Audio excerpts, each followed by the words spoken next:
အနန္တတကုရှင်ဖျားသခင်ဤနှုတ်ကပတ်တော်များကိုဖတ်ရွတ်ပြခြင်းများဤစာညွန့်ပေါင်း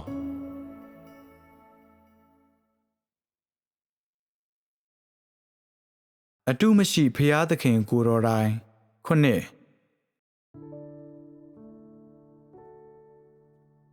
ဖျားသခင်သည်အရာခတ်သိမ်းအတွက်အသက်၏အရင်းအမြစ်ဖြစ်သည်1ဤအရာများကိုဆွေးနွေးရာတွင်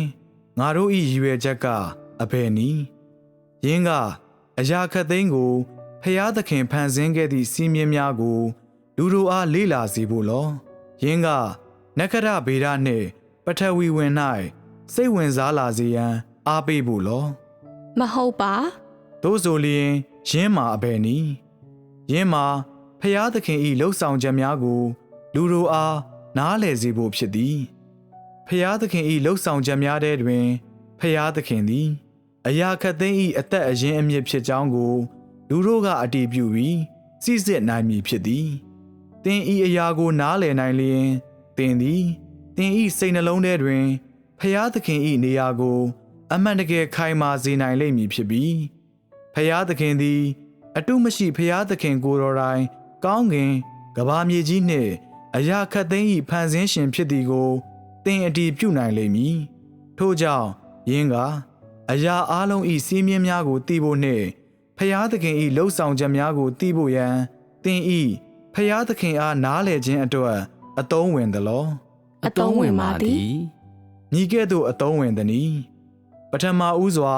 ဖျားသခင်၏လှုပ်ဆောင်ချက်များကိုသင်နားလည်ပြီးသည့်အခါတွင်နက္ခရဗေဒနှင့်ပထဝီဝင်ကိုသင်စိတ်ဝင်စားနိုင်အောင်မည်လောဖျားသခင်သည်အရာခတ်သိမ်း၏ဖန်ဆင်းရှင်ဖြစ်သည်ကိုမယုံကြည်ဘဲတန်တရားဝင်သူ၏နှလုံးသားသင်တွင်ရှိနိုင်အောင်မည်လောဖျားသခင်သည်အရာခတ်သိမ်း၏ဖန်ဆင်းရှင်ဖြစ်သည်ကိုတန်တရားနှင့်သူတေသနပညာရှင်၏နှလုံးသားရှိနိုင်အောင်မည်လောမရှိနိုင်ပါဖျားသခင်သည်အရာခတ်သိမ်း၏ဖန်ဆင်းရှင်ဖြစ်သည်ကိုသင်အတည်ပြုပြီးဖျားသခင်ဖန်ဆင်းခြင်း၏စီးမြင်များအချို့ကိုနားလည်ပြီးသည့်အချိန်တွင်ဖျားသခင်ကအရာခတ်သိမ်းကိုထောက်ပံ့ကြောင်းသင်စိတ်နှလုံးထဲတွင်အမှန်တကယ်ယုံကြည်လိမ့်မည်လောယုံကြည်မည်ဤနေရာတွင်ထောက်ပံ့ခြင်းကသီးသန့်အဓိပ္ပာယ်ရှိသလောသို့မဟုတ်၎င်း၏အသုံးအနှုန်းကတိကျသောအခြေအနေတစ်ခုကိုရည်ညွှန်းသလောဖျားသခင်ကအရာခတ်သိမ်းကိုထောက်ပံ့သည်ဟူသည်မှာအလွန်ကျယ်ပြန့်သည့်အဓိပ္ပာယ်နှင့်အတိုင်းအတာရှိသည့်စကားရပ်တစ်ခုဖြစ်သည်ဖျားသခင်ကလူတို့ကို၎င်းတို့၏နေ့စဉ်စားသောက်စရာမျှကိုသာထောက်ပံ့ပေးခြင်းမဟုတ်ပေသူသည်လူတို့မြင်နိုင်သည့်အရာများသာမကမမြင်နိုင်သည့်အရာများလည်းအပါအဝင်လူသားမျိုးနွယ်လိုအပ်သမျှကိုထောက်ပံ့ပေးသည်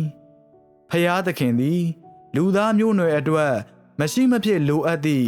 ဤသက်ရှိပတ်ဝန်းကျင်ကိုထိမ့်သိမ်းစီမံခန့်ခွဲပြီးအုပ်ချုပ်သည်ဆိုလိုသည်မှာယာတိဥရုတစ်ခုစီအတွက်လူသားမျိုးနွယ်ကလိုအပ်သောမြည်သည့်ပတ်ဝန်းကျင်ကိုမဆိုဖျားသခင်ကပြင်ဆင်ထားပြီးသားဖြစ်သည်ဖျားသခင်ကလေနှစ်အပူချိန်အမျိုးအစားကိုလူသား၏ရှင်သန်ရက်တည်ရေးအတွက်တင့်တော်နိုင်ရန်လဲစီမံခန့်ခွဲပေသည်ဤအရာများကိုထိန်းချုပ်သည့်စီးမြင်များသည်သူတို့ဘာသာသို့မဟုတ်ကြုံရာကြပန်းဖြစ်ပေါ်လာခြင်းမဟုတ်ပါ၎င်းတို့သည်ဖျားသခင်၏အချုပ်အခြာအာဏာနှင့်သူ့လှုပ်ဆောင်ချက်များ၏ရလဒ်များပင်ဖြစ်သည်ဖျားသခင်ကိုယ်တော်တိုင်မှာဤစည်းမျဉ်းများအားလုံး၏အရင်းအမြစ်ဖြစ်ပြီး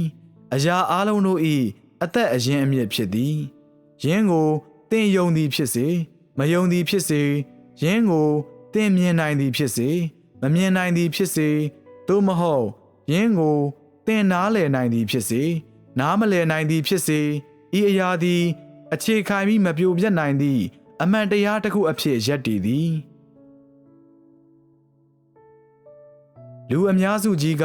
တမန်ကျမ်းစာထဲတွင်ပါဝင်သည့်ဖျားသခင်၏နှုတ်ကပတ်တော်များနှင့်အလုံး၌သာယုံကြည်ကြသည်ကိုငါသိသည်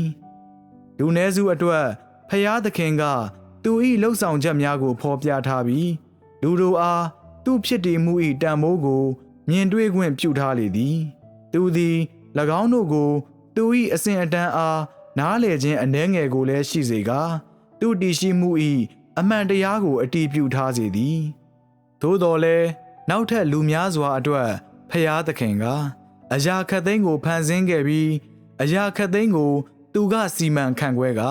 ထောက်ပံ့နေသည်ဟူသည့်အချက်မှာမရေမရာသို့မဟုတ်မတိမကျသည့်ပုံပေါက်သည်ထိုကဲ့သို့သောလူတို့ကတန်တရားဝင်တတ်သည့်သဘောထားကိုပင်စုပ်ကင်ထားကြနိုင်သည်ဤသဘောထားကတဘာဝလောကကြီး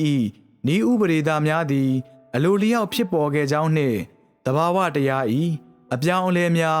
အသွင်ကူးပြောင်းခြင်းများတဘာဝဖြစ်စဉ်များနှင့်ယင်းကိုအုပ်ချုပ်သည့်ဤဥပဒေသားများပင်လျင်သူ့ဘာသာတဘာဝတရားမှပေါ်ထွက်လာခဲ့သည်ဟုလူတို့ကိုတသက်မတ်ထဲယုံကြည်သွားစေသည်လူတို့သည်သူတို့၏စိတ်နှလုံးထဲတွင်အရာအလုံးကိုဖျားသခင်ကမြည်သို့ဖန်ဆင်းခဲ့ပြီး၎င်းတို့ကိုမြည်သို့အုပ်ချုပ်ကြောင်းစိတ်ကူးမပေါက်နိုင်ကြပေဖျားသခင်ကအရာအလုံးကိုမြည်သို့စီမံခန့်ခွဲပြီးထောက်ပံ့သည်ကိုသူတို့နားမလည်နိုင်ကြပေဤအဆိုဤကန့်သတ်မှုများအောက်တွင်လူတို့သည်ဖျားသခင်ကအရာအလုံးကိုဖန်ဆင်းခဲ့ပြီးအုပ်စိုးကထောက်ပံ့ပေးသည်ကိုမယုံကြည်နိုင်ကြပါယုံကြည်သည့်သူများပင်လျင်ပြည့်ညတ်တော်ခေကျေးဇူးတော်ခေနှင့်နိုင်ငံတော်ခေတို့တိုင်အောင်သူတို့၏ယုံကြည်မှု၌အကန့်အသတ်ရှိကြသည်သူတို့ကလူသားမျိုးနွယ်အတွက်ဖျားသခင်၏လှုပ်ဆောင်ချက်များနှင့်သူ၏ထောက်ပံ့ခြင်းများသည်သူ၏အရွေးချယ်ခံလူများအတွက်တည်တံ့ဖြစ်သည်ဟုယုံကြည်ကြသည်ဤသည်မှာမြင်တွေ့ရန်ငါအဆက်ဆုပ်ဆုံးအရာတစ်ခုဖြစ်ပြီးနာကျင်မှုများစွာဖြစ်စေသောအရာတစ်ခုဖြစ်သည်အဘယ်ကြောင့်ဆိုသောလူသားမျိုးနွယ်သည်ဖျားသခင်ယူဆောင်လာသည့်အရာအလုံးကိုခံစားပျော်မွေ့ကြစဉ်မှာပင်သူတို့သည်သူလုံးသမျှအလုံးနှင့်သူတို့အားသူပေးသမျှအလုံးကိုညှင်းပယ်နေကြသောကြောင့်ဖြစ်သည်လူတို့ကကောင်းကင်မြေကြီးနှင့်အရာခတ်သိမ်းကို၎င်းတို့ကိုယ်ပိုင်သဘာဝစည်းမျဉ်းများနှင့်၎င်းတို့ကိုယ်ပိုင်သဘာဝနည်းဥပဒေသားများကအုပ်ချုပ်ထားသည်ထို့ပြင်၎င်းတို့ကိုစီမံခန့်ခွဲရန်အုပ်ချုပ်သူတဦးဦးသို့မဟုတ်၎င်းတို့ကိုထောက်ပံ့ပြီးကာကွယ်စောင့်ရှောက်မည့်အရှင်သခင်တဦးဦးသူတို့တွင်မရှိပါဟုသာယုံကြည်ကြသည်သင်သည်ဖျားသခင်ကိုယုံကြည်လျင်ပင်ဤအရာများအားလုံးသည်ဖျားသခင်၏လှုပ်ဆောင်ချက်များဖြစ်သည်ဟုသင်ယုံကြည်မည်မဟုတ်ပါစင်စစ်ဤသည်မှာဖျားသခင်ကိုယုံကြည်သူတိုင်းဖျားသခင်၏နှုတ်ကပတ်တော်ကိုလက်ခံသူတိုင်းနှင့်ဖျားသခင်နောက်လိုက်သည့်သူတိုင်းအများဆုံးမကြာခဏလစ်လျူရှုသည်ကိုခံရသည့်အရာများတဲ့ကတစ်ခုဖြစ်သည်ထို့ကြောင့်ငါကတမန်ကျမ်းစာ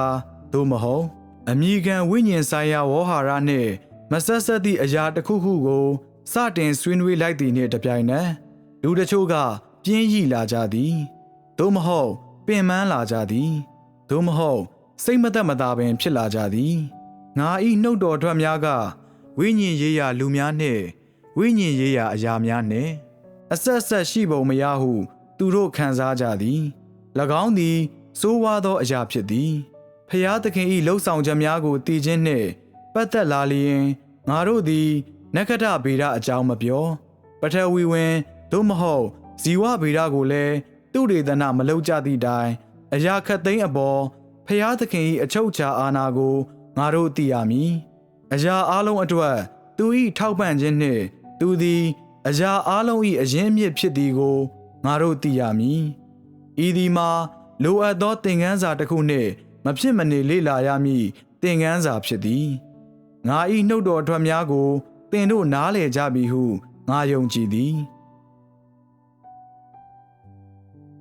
အကြောင်းအရာနှင့်ဖော်ပြချက်ပုံစံ၌အနှဲငယ်တမှုထူးကြတော်လဲသူတို့ဖြစ်မြဲအတိုင်းအတော်အတန်ထူးခြားသည့်နီလန်အတိုင်းပြောပြထားခြင်းဖြစ်သော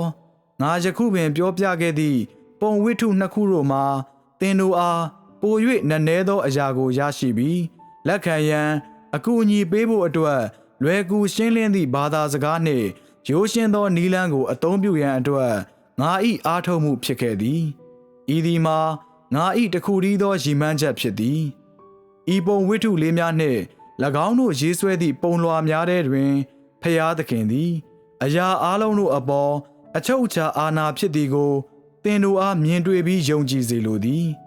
ဤပုံဝိတ္ထုများကိုပ ပြောပြရခြင်း၏ရည်ရွယ်ချက်ကပုံဝိထုတစ်ခု၏ဘောင်ခတ်ထားသည့်ကန့်သက်ချက်များအတွင်းတွင်ဖျားသခင်၏ကန့်သက်၍မရနိုင်သည့်လှုပ်ဆောင်ချက်များကိုသင်တို့အားမြင်တွေ့သိရှိခွင့်ပေးဖို့ဖြစ်သည်သင်သည်အပြည့်အဝသဘောပေါက်ပြီးသင်တို့အထဲတွင်ဤရလတ်ကိုရရှိမည့်အချိန်နှင့်ပတ်သက်၍ယင်းမှာသင်တို့၏ကိုယ်ပိုင်အတွေ့အကြုံများနှင့်သင်တို့၏ကိုယ်ပိုင်စူးစမ်းအားထုတ်မှုပေါ်မူတည်သည်သင်သည်တမန်တရားကိုမှီအောင်လိုက်ပြီးဖျားသခင်ကိုသိဖို့စူးစမ်းနေသောသူတစ်ဦးဖြစ်လျင်ဤအရာများကပို၍ပင်အားမှန်ပါသည့်သတိပေးချက်အဖြစ်အသုံးကျလိမ့်မည်၎င်းတို့ကသင်ကိုနက်နဲသောအမြင်ပွင့်ခြင်းတစ်ခုသင်၏နားလည်ခြင်း၌ရှင်းလင်းပြတ်သားမှုတစ်ခုသင်ကိုချပေးလိမ့်မည်ဖြစ်ပြီးယင်းကအကွာဝေးမရှိအမှားမရှိဖြစ်မိနီးကပ်ခြင်းနှင့်အတူဖျားသခင်၏အမှန်တကယ်လှုပ်ဆောင်ချက်များနှင့်တဖြည်းဖြည်းနီးစပ်လာလိမ့်မည်သို့တော်လည်းသင်သည်ဖျားသခင်ကိုသိအောင်ကြိုးစားသောသူမဟုတ်လျင်ဤပုံဝိထုများသည်သင်တို့ကိုမြည်သည့်ထိခိုက်မှုမှပေးနိုင်မည်မဟုတ်ပါ၎င်းတို့ကိုဖြစ်ရမှန်များဟုသဘောထားလော့ဤပုံဝိထုနှစ်ခုမှသင်တို့နားလည်မှုတစ်ခုခုရရှိထားသလောဥစွာဤပုံဝိထုနှစ်ပုဒ်သည်လူသားမျိုးနွယ်အတွက်ဖျားသခင်၏အလေးထားမှုအကြောင်းငါတို့၏ရခင်ဆွေးနွေးချက်နှင့်ကွာခြားနေသလောပင်ကိုအားဖြင့်ဆက်နွယ်မှုတစ်ခုရှိသလောဤပုံဝိထုနှစ်ခုထဲတွင်ဖျားသခင်၏လှုပ်ဆောင်ချက်များနှင့်လူသားမျိုးနွယ်အတွက်သူစီစဉ်သည့်အရာတိုင်းတွင်သူပေးသည့်မချွင်းမချန်စာနာထောက်ထားမှုတို့ကိုငါတို့မြင်တွေ့ရသည်မှာမှန်ကန်သလောဖျားသခင်ပြုလုပ်သည့်အရာတိုင်းနှင့်သူစဉ်းစားသည့်အရာတိုင်းသည်လူသားမျိုးနွယ်၏ဖြစ်တည်မှုအကျိုးအတွက်ဖြစ်သည်ဟူသည်မှာမှန်ကန်သလောမှန်ကန်ပါသည်လူသားမျိုးနွယ်အတွက်ဖျားသခင်၏စေဆက်သေးချာသည့်အတွေးနှင့်စာနာထောက်ထားမှုသည်အလွန်ထင်ရှားမြင်သာသည်မဟုတ်လောလူသားမျိုးနွယ်သည်ညီသည့်အရာကိုမျှလှုပ်เสียမလိုပါဖျားသခင်သည်လူသားများအတွက်လေကိုပြင်ဆင်ထားပြီးသားဖြစ်ရာသူတို့လှုပ်เสียတစ်ခုတည်းက၎င်းကိုရှုဖို့သာဖြစ်သည်သူတို့စားသုံးသောဟင်းသီးဟင်းရွက်များနှင့်တစ်သီးဝလံများမှာအစဉ်သင့်ရနိုင်သည်မြောက်ရက်မှတောင်ရက်အရှိရက်မှအနောက်ရက်ဒေသတစ်ခုစီတွင်တဘာဝတယံဇာတာများကိုစီရှိကြသည်အမျိုးမျိုးသောဒေသအလိုက်ကောက်ပဲသီးနှံများတစ်သီးဝလံများနှင့်ဟင်းသီးဟင်းရွက်များအားလုံးကိုဖျားသခင်ကပြင်ဆင်ထားသည်ပိုမိုကြီးမားသည့်ပတ်ဝန်းကျင်တွင်ဖျားသခင်ကအရာအားလုံးကိုအပြန်အလှန်အားဖြည့်စေပြီးကျွန်းကိုင်းမီကိုင်းကျွန်းမီဖြစ်စေသည်အပြန်အလှန်ခွန်အားပေးပြီးအပြန်အလှန်ခြေဖြတ်ကာအတူရှင်တွဲနေထိုင်စေသည်ဤသည်မှာအရာအားလုံး၏ဖြစ်တည်မှုနှင့်ရှင်သန်ရပ်တည်မှုကိုထိန်းချုပ်ထားသည့်သူ၏နီးစနစ်နှင့်စီးမြင့်တို့ဖြစ်သည်ဤနည်းအားဖြင့်လူသားမျိုးနွယ်သည်ယနေ့ထက်ထိပင်မျိုးဆက်တစ်ခုမှနောက်မျိုးဆက်တစ်ခုအထိပေါက်ဖွားရန်အတွက်ဤသက်ရှိပတ်ဝန်းကျင်အတွင်း၌လုံခြုံစွာနှင့်တည်ငြိမ်အေးချမ်းစွာရှင်သန်ကြီးထွားလာနိုင်ကြသည်တနည်းအားဖြင့်ဖျားသခင်ကတဘာဝပတ်ဝန်းကျင်ကိုဟန်ချက်ညီအောင်ပြုလုပ်ပေးခြင်းဖြစ်သည်ဖျားသခင်၌အချုပ်အခြာအာဏာနှင့်ထိန်းချုပ်မှုသာမရှိခဲ့လျင်တဘာဝပတ်ဝန်းကျင်သည်ဖျားသခင်၏ဖန်ဆင်းခဲ့ခြင်းပင်ဖြစ်လင့်ကစားထိမ့်သိမ့်ပြီးဟန်ချက်ညီအောင်ညီသူမျှ၏အစွမ်းအစဖြင့်လုံနိုင်မည်မဟုတ်ပါတချို့နေရာတွင်လေမရှိသည့်အတွက်ထိုကဲ့သို့သောနေရာများတွင်လူသားမျိုးနွယ်ကဆက်လက်မရှင်သန်နိုင်ကြပါဖျားသခင်ကတင့်ကိုထိုနေရာများသို့တွားရန်ခွင့်ပြုလိမ့်မည်မဟုတ်ပါထို့ကြောင့်တင့်တော်သောအကန့်အသတ်ပေါင်းကိုကြော်၍မသွားနှင့်ဤသည်မှာလူသားမျိုးနွယ်၏အကာအကွယ်အတွက်ဖြစ်ပြီးထိုအထဲ၌တည့်ဝက်စမ်းကြယ်မှုများရှိသည်တဘာဝပတ်ဝန်းကျင်၏တွင်ပြင်လက္ခဏာတစ်ခုစီကဘာကြီး၏အလျားနှင့်အနံကဘာပေါ်ရှိတက်ရှိရောတတ်မဲ့ပါတရဝါတိုင်းကိုဖျားသခင်ကကြိုတင်၍စိတ်ကူးကြံစီပြီးပြင်ဆင်ထားခဲ့ခြင်းဖြစ်သည်ဤအရာကအဘယ်ကြောင့်လိုအပ်သနည်းထိုအရာကအဘယ်ကြောင့်မလိုအပ်သနည်းဤအရာကိုဤနေရာ၌ထားရှိရသည့်ရည်ရွယ်ချက်ကမြည်သည့်အရာဖြစ်ပြီး၎င်းကအဘယ်ကြောင့်ထိုနေရာကိုသွားသင့်သနည်းဤမေးခွန်းများအားလုံးကိုဖျားသခင်ကခြေသိမ်းကောင်းပိုက်စဉ်းစားပြီးသားဖြစ်ပြီးလူတို့အနေဖြင့်၎င်းတို့အကြောင်းကိုစဉ်းစားဖို့မလိုပါတ တောင်များကိုရွှေ့ဖို့အမြဲစဉ်းစားသည့်လူမိုက်တချို့ရှိသည်သို့သောထိုသို့ပြုမိအစားမြေပြန့်ဒေသကိုအဘယ်ကြောင့်ပြောင်းမသွားကြသနည်းတောင်များကိုတင်မကြိုက်လျင်သူတို့နားတွင်တင်အဘယ်ကြောင့်နေရသနည်း၎င်းသည်ယူမိုက်ရာမကြသလောထိုတောင်ကိုတင်ရွှေ့လိုက်မည်ဆိုလျင်ညီတို့ဖြစ်လာမည်နီဟာရီကိန်းမုန်တိုင်းများနှင့်အေယာမှလှိုင်းလုံးကြီးများလာပြီးလူတို့၏အိုးအိမ်များမှာချက်စည်းခံရမည်ဤသည်မှာမိုင်မဲမှုမဟုတ်သလောလူတို့သည်ချက်စည်းခြင်းသာတတ်နိုင်ကြသည်သူနေထိုင်ရမည့်တခုတည်းသောနေရာကိုပင်သူတို့မထိန်သိမ့်နိုင်ပဲလျက်နှင့်သူတို့ကအရာခတ်သိမ်းကိုစီမံပြုလုပ်ခြင်းကြသေးသည်ဤအရာမှာမဖြစ်နိုင်ပါဖျားသခင်ကအရာအလုံးကိုစီမံခန့်ခွဲဖို့နှင့်၎င်းတို့အပေါ်အုပ်စိုးမှုရှိဖို့လူသားမျိုးနွယ်ကိုခွင့်ပြုထားတော်လဲလူသားကအလုတ်ကိုကောင်းစွာလုပ်၏လောလူသားသည်သူဖြည့်ဆည်းနိုင်သမျှကိုဖြည့်ဆည်းတတ်သည်သူသည်ဖျားသခင်ကသူ့အတွက်ပြုလုပ်ခဲ့သည့်အရာတိုင်းကို၎င်း၏ငကိုအနေအထားအတိုင်းလုံးဝမထိန်သိမ့်နိုင်ပေသူကကြောင်းမြန်ဖြစ်အောင်ပြုလုပ်ပြီးဖျားသခင်၏ဖန်ဆင်းခြင်းကိုဖျက်ဆီးခဲ့သည်လူသားမျိုးနွယ်ကတောင်များကိုရွှေ့ခဲ့ကြသည်ပင်လယ်များမှနေ၍မြေကိုပြန်သိမ်းခဲ့ကြပြီးမြေပြန့်လွင်ပြင်များကိုမြည်သူမှမနေနိုင်သည့်ကန္နာယာများအဖြစ်ပြောင်းလဲခဲ့ကြသည်တို့တိုင်လူကစက်ရုံများပြုလုပ်ထားပြီးနျူကလ িয়ার အခြေစိုက်စခန်းများကိုစောက်လုပ်ကာဖျက်ဆီးခြင်းကိုနေရာအနှံ့စိုက်ပျိုးကြသည်မှာကန္နာယာထဲ၌ပင်ဖြစ်သည်ယခုတွင်မြစ်များမှာမြစ်နှင့်မတူတော့ပင်လယ်ကပင်လယ်နှင့်မတူတော့ပါလူသားမျိုးနွယ်က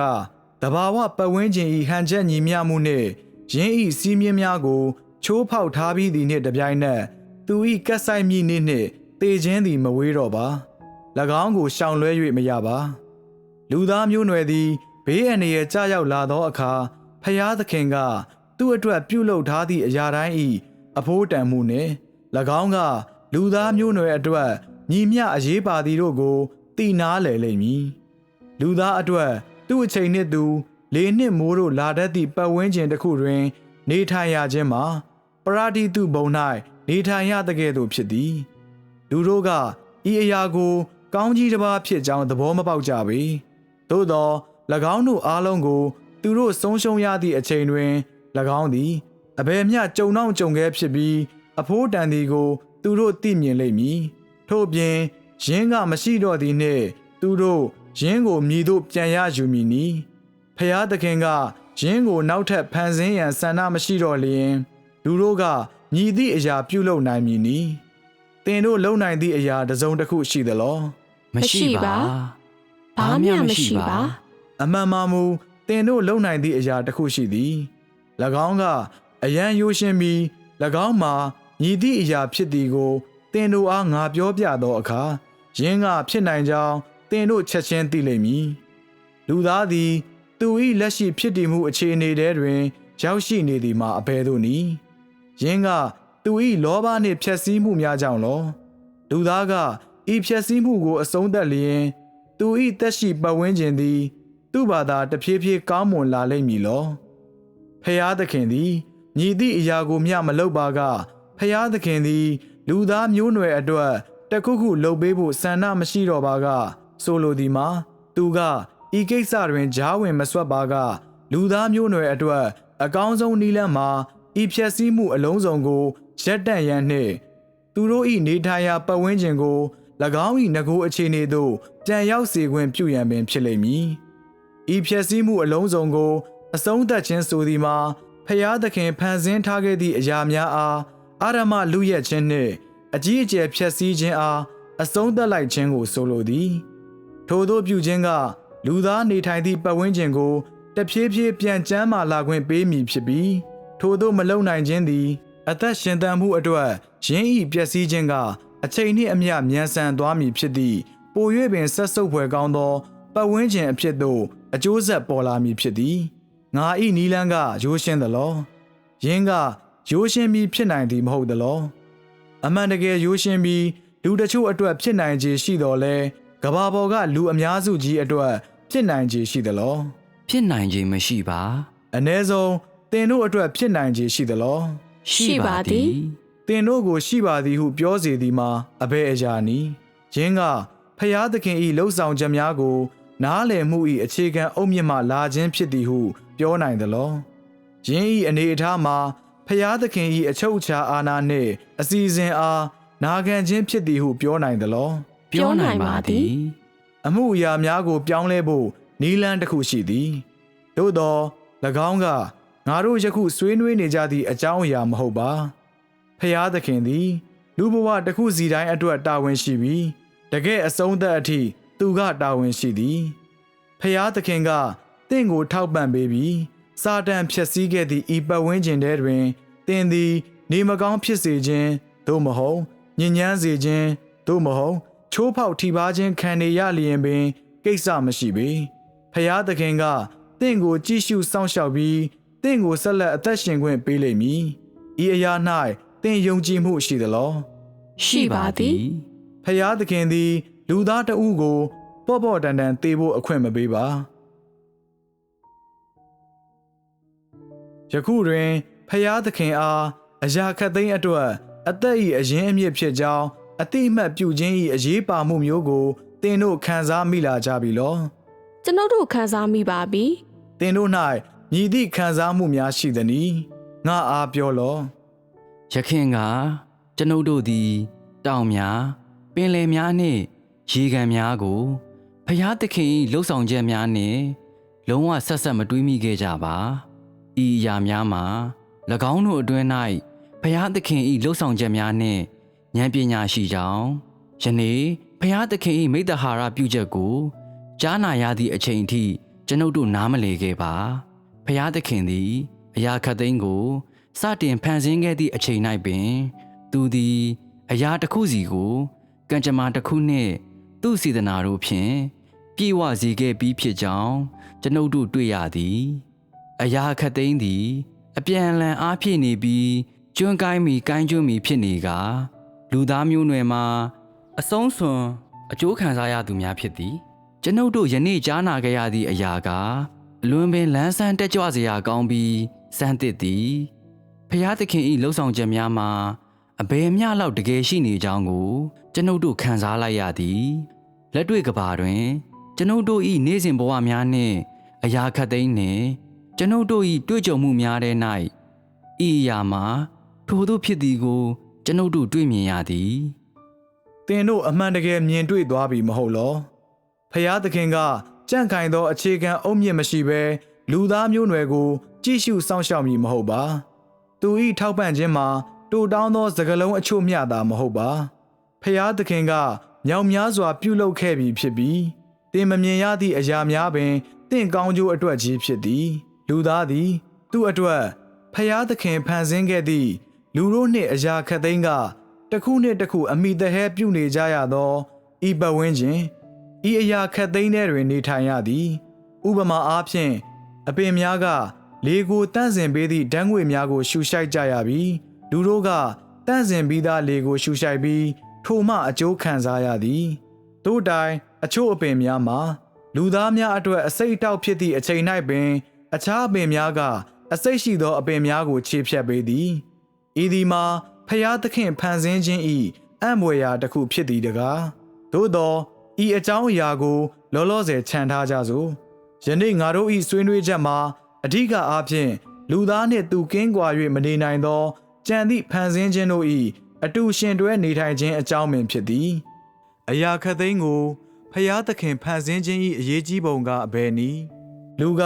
အသက်ရှင်ဖို့လေကိုလိုအပ်တဲ့ကဲ့သို့မျှပင်လူသည်ကြံသည့်အရာများမရှိဘဲအသက်မရှင်နိုင်ပါအကယ်၍တင့်ကိုလေဟာနယ်ထဲထားလိုက်မည်ဆိုလျှင်တင်သည်မကြခင်သေဆုံးသွားလိမ့်မည်ဤသည်မှာလူသည်ကြံသည့်ဖန်ဆင်းခြင်းတို့မှတကွဲတပြားစီအသက်မရှင်နိုင်ကြောင်းပြသသည့်အလွန်ရိုးရှင်းသောနိယာမဖြစ်သည်ထို့ကြောင့်လူကအရာခတ်သိမ်းအပေါ်မြည်သည့်သဘောထားရှိသင့်သည်သူတို့ကိုတန်ဖိုးထားသောသူသည်သူတို့ကိုကာကွယ်ပေးရမည်သူတို့ကိုအကျိုးများအောင်အသုံးပြုရမည်သူတို့ကိုမဖျက်ဆီးရပါသူတို့ကိုမဖြုံးတီးရပါထို့ပြင်သူတို့ကိုစိတ်ကူးပေါက်ရာမပြောင်းလဲရပါအကြောင်းမှာအရာခတ်သိမ်းသည်ဖျားသခင်ထံမှဖြစ်သည်အရာခတ်သိမ်းမှာလူသားမျိုးနွယ်အတွက် သူ၏ထောက်ပံ့ပေးခြင်းဖြစ်ပြီးလူသားမျိုးနွယ်ကသူတို့ကိုတာဝန်ကျေပွန်စွာဆက်ဆံရမည်ယနေ့ဤအကြောင်းအရာနှစ်ခုကိုငါတို့ဆွေးနွေးခဲ့ပြီးပြီ၎င်းတို့ကိုစစ်စစ်ဆက်ဆက်တွေးကြည့်ပြီးကောင်းစွာဆင်ခြင်အာရုံပြုပါနောက်တစ်ချိန်တွင်အကြောင်းအရာတချို့ကိုငါတို့ပို့ပြီးအသေးစိတ်ဆွေးနွေးကြမည်ယနေ့တွေ့ဆုံမှုမှာဤတွင်အဆုံးသတ်သည်နှုတ်ဆက်ပါသည် နှုတ်ဆက်ပါသည်